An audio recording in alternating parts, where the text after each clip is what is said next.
Градоначалникот на општина Кочани Николчо Илиев го распиша конкурсот за доделување стипендии за студенти од општина Кочани за студиската 2017-2018 година, со кој се планира општина Кочани да додели 25 стипендии за студенти од јавните високообразовни установи во Република Македонија, од кои една за студент од ромската етничка заедница. Право на стипендија, чиј месечен износ е 2500 динари, имаат студенти кои се жители на општина Кочани, редовните студенти кои не повторувале година во текот на студирањето. Исто така, кандидатите не треба да се корисници на стипендија или на кредит од други институции или компании.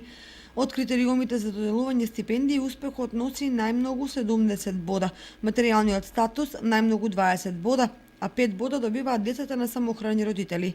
Приоритет за добивање стипендија имаат децата кои до полнолетството престојувале во домови за згрижување во Република Македонија.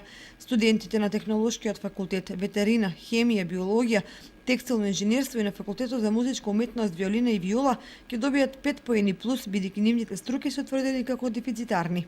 Одлуката на градоначалникот за дефицитарните кадри е донесена според потребите констатирани од Агенцијата за вработување во Кочани. Пријавата и потребните документи се поднесуваат до едношалтерската канцеларија на општина Кочани или по поштена адреса општина Кочани, улица Рале Кратовче, број 1, Кочани, најрано до 15 ноември. Условите и критериумите за доделување на стипендиите, како и начинот за пријавување се објавени на веб страницата на општина Кочани и на огласната табла пред општинската зграда.